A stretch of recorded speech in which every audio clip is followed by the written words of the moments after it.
नमस्कार, स्वागत है आपका अजीत अंजुम जी के यूट्यूब चैनल पर। मैं हूं अशोक वानखड़े। चुनाव के समय अक्सर घोषणाओं की बाढ़ लग जाती है, लेकिन इस साल जो ये 5 राज्यों के चुनाव थे, 6 महीने पहले, 7 महीने पहले से चुनावी माहौल बनना शुरू हुआ था और लगातार घोषणाओं का अंबार लगा। मध्य प्रदेश सरकार, खासकर शिवराज सिंह चौहान जिसे मामा कहते हैं, वो पूरे राज्य के मामा हैं।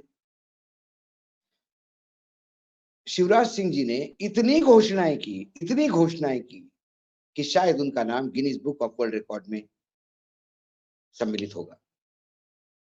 उन्हें घोषणावीर मुख्यमंत्री कहा जाता है।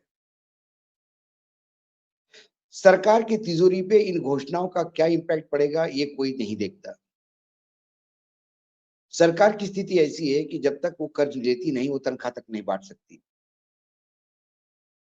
लेकिन फिर जैसे ही विपक्ष ने कुछ वादे किए, उससे आगे बढ़ के और वादे मामा जी करते रहे।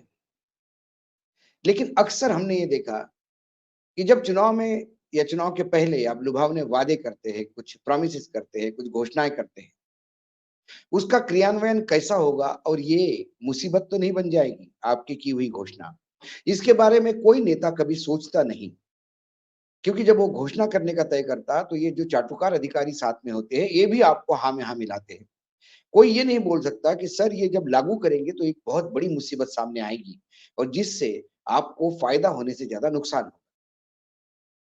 लाडली बहना ऐसी ही एक योजना जिसके तहत महिलाओं के लिए पैसा ट्रांसफर होता है उनके अकाउंट में। अब लाडली बहना एक पासवर्ड हो गया है मध्य प्रदेश की राजनीति में। जब भी कुछ महिलाओं के लिए करना है तो लाडली बहना योजना में सम्मिलित महिलाओं के लिए ये भी होगा, वो भी होगा। तो जैसे ही ₹500 में गैस सिलेंडर देंगे ये बात कमलनाथ ने कही, मामा जी को लगा कि नहीं, आप जब सत्ता में आओगे तब करोगे। उन्होंने तुरंत लाडली बहन योजना में जितने भी लाभार्थी हैं उनके लिए ₹450 में गैस सिलेंडर की घोषणा की। अब ये ₹450 जो सिलेंडर के हैं, मतलब जितनी सब्सिडी है वो उनको सीधे अकाउंट में ट्रांसफर हो। अब आपने गैस सिलेंडर के लिए ₹450 का गैस सिलेंडर तो अनाउंस कर दिया। इससे करीब-करीब 1 करोड़ 25 लाख महिलाओं को लाभ मिलेगा, क्योंकि लाडली बहना के लाभार्थी 1 करोड़ 25 लाख महिलाएँ हैं। अब इसमें टेक्निकल प्रॉब्लम क्या हुआ? अक्सर जब गैस कनेक्शन लिया जाता है, तो पुरुष जो घर का कर्ता पुरुष होता है, वो जाता है, उसके नाम पे गैस कनेक्शन मिलता है। कोई अपने महिला के नाम से इसलिए भी नहीं लेके जाना चाहता है कि फिर महिलाओं का फ़ोटो भी लेके जाना पड़ता है, उसके डिटेल उसको लेके जाओ गैस एजेंसी में साइन करवाओ। कुछ लोग पॉसेसिव होते हैं इसलिए वो अपने नाम पे गैस सिलेंडर लेते हैं और ज़्यादातर मतलब 1 करोड़ 25 लाख जो लाभार्थी महिलाएँ हैं, उसमें 1 करोड़ से ज़्यादा महिलाओं के घर गैस कनेक्शन उनके पति के नाम पे है। अब यदि आपको ₹450 का गैस सिलेंडर चाहिए, लाडली बहना की योजना की इस एक्सटेंशन के तहत, तो फिर ये गैस कनेक्शन उस महिला के नाम पे जब तक नहीं होता, तब तक वो लाभार्थी नहीं कहलाएगी। अब महिलाओं को लगा कि उसमें क्या बड़ी बात, जाएँगे गैस एजेंसी में बोलेंगे कि पति की जगह हमारा नाम लिख।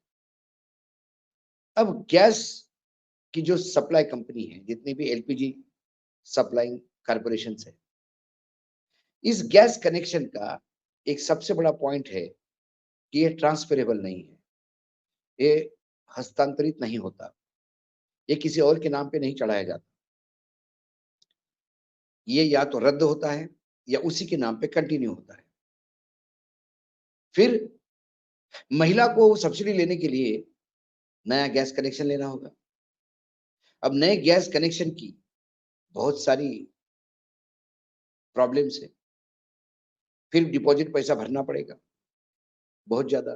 फिर चीज़ों के लिए क्योंकि पहले पति का गैस सिलेंडर सरेंडर होगा, फिर ये 1 सवा करोड़ महिलाओं को नए कनेक्शंस मिलेंगे। तो ये जब प्रॉब्लम आने लगी तो गैस एजेंसियों ने इसमें से एक रास्ता निकाला। रास्ता ये कि आपको अदर्स कैटेगरी में गैस सिलेंडर दिया जाएगा। मतलब एक कनेक्शन आपके पास है, उसके साथ एक अदर्स कनेक्शन। उसके लिए ऑफिशियली एक सिलेंडर लेने के लिए ₹2000 और 2 सिलेंडर लेने के लिए ₹4000 देने होते हैं। ये सर्विस चार्ज, गैस का चूल्हा जो रेगुलेटर आता है, उसके पैसे हैं। तो अब महिलाओं के लिए ये संकट हो गया कि यदि लाडली बहन योजना के तहत एक गैस सिलेंडर लो, तो आपको कम से कम ₹2000 तो खर्चा करने ही होंगे और ये ऑफिशियल खर्चे हैं। ये कोई रिश्वत नहीं है, इसकी बाकायदा रिसीट मिलेगी। अदर्स कैटेगरी में आपको सिलेंडर मिलेगा और वो सब्सिडी फिर आपको आपके नाम पे मिलेगी। ये नया रास्ता एजेंसियों ने ढूँढा और उनका कहना है कि नए कनेक्शन से ये पैसा आधा ही है। मतलब नए कनेक्शन के लिए यदि 4000 लगते हैं, तो इस अदर्स कैटेगरी में आपको 2000 में एक सिलेंडर के साथ आप फ्री हो जाते हैं। अब ये जो सवा करोड़ महिलाएँ हैं, ये इतनी सक्षम नहीं फाइनेंशियली कि उन्हें ₹2000 गैस एजेंसी को देने पड़े। महिलाओं को ये भी पता नहीं है कि आज ₹2000 लेकर हम ये योजना तो ले लेंगे, ₹2000 या ₹4000 जमा कर देंगे, कर भी देंगे। तो फिर यदि सरकार बदल गई और नई सरकार ने ये पुरानी नीति खत्म कर दी, तो ज़बरदस्ती ये कनेक्शन गले पड़ जाएगा। ये डर है।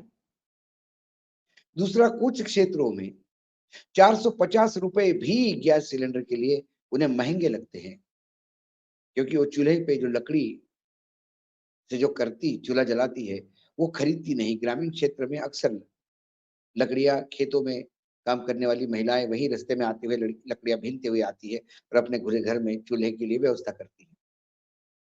या लकड़ियाँ खरीद भी लेती है, तो वो बहुत ही नॉमिनल प्राइस में होती है या कंडे होते हैं, उससे होता है।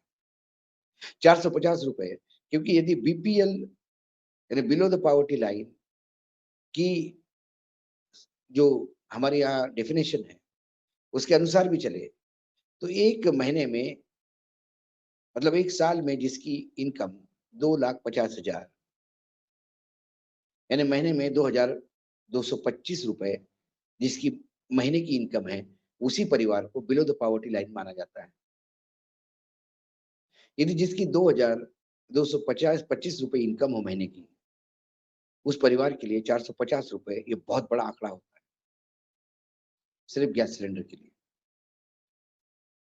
तो योजना लगाने के पहले उस योजना में आपने यदि ये लाइन डाली होती कि महिला लाभार्थी के पति के नाम से भी सिलेंडर हो तो उसे मिलेगा, तो भी ठीक होता।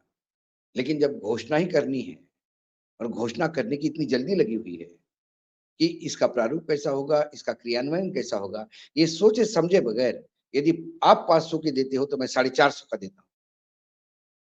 फिर वो कांग्रेस कहेगी हम तो 400 को ही देंगे, तो बोलेंगे चलो 350 का मैं देता हूँ। ये जो नीलामी की बोली लग रही है, इससे आर्थिक नुकसान तो हो ही रहा है। सर्वोच्च न्यायालय में भी ये केस है फ्रीबीज का, रेवड़ियां बंट रही है। प्रधानमंत्री स्वयं कहते हैं कि रेवड़ियां बंटनी नहीं चाहिए। प्रधानमंत्री खुद कहते हैं कि ये एक आने वाले समय के लिए आर्थिक आपदा के रूप में सब्सिडाइजिंग जो है वो सर पे आएगा। ये नरेंद्र मोदी जी स्वयं कहते हैं। लेकिन फिर जब उनका राज्य आता है या भाजपा शासित राज्य आता है, तो फिर मामा की सभी घोषणाओं को उनको सराहना भी पड़ता है क्योंकि उनका राज्य है। तो कुल मिलाकर ये जो गैस का सिलेंडर दो ₹450 महिलाओं को जो मिलेगा, उसके लिए उनको कम से कम ₹2000 अपने पॉकेट से देने होंगे, अपने गार्ड से देने होंगे, जो मध्य प्रदेश में बहुत मुश्किल लग रहा है। इसीलिए एजेंसियों के बीच में और ग्राहकों के बीच में झगड़े चल रहे हैं। अब महिलाएँ मामा को यानी अपने भाई को, क्योंकि उनके बच्ची के मामा हैं, अब भाई को कोस रहे हैं, "ये कैसा सिलेंडर तुमने हमको दिया कि जब हम ले भी नहीं पा रहे हैं और 450 के सिलेंडर के लिए ये ₹2000 माँग रहे हैं, तो दे तो कहाँ से दें?" कुछ महिलाएँ तो गुहार लगा रही है सरकार को, "ये ₹2000 भी आप ही की व्यवस्था करो।" अब 1 सवा करोड़ महिलाओं के लिए ₹2000 भी यदि कहें, तो सरकार को 2000 करोड़ रुपए तो सिर्फ कनेक्शन ट्रांसफर करने में देने पड़ेंगे। उसके बाद गैस सब्सिडी अलग। कुल मिलाकर ऐसे कई योजनाएँ हैं मध्य प्रदेश में जिसका क्रियान्वयन बहुत टेढ़ी-खीर हो गया है। ये नया-नया मामला था। गैस सिलेंडर की घोषणा अभी कुछ दिन पहले हुई, आचार संहिता लगने के पहले। लेकिन अब आचार संहिता लग गई, अब कुछ भी कर नहीं पाते।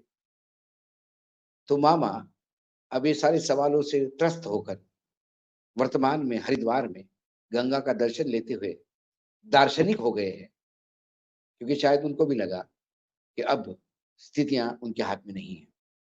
कुल मिलाकर योजनाएँ कैसी होती हैं, घोषणाएँ कैसी लुभावनी होती है और उसका क्रियान्वयन कितना टेढ़ा होता है और ये आपको फ़ायदा पहुँचाने के बजाय आपको नुकसान ही पहुँचाता है।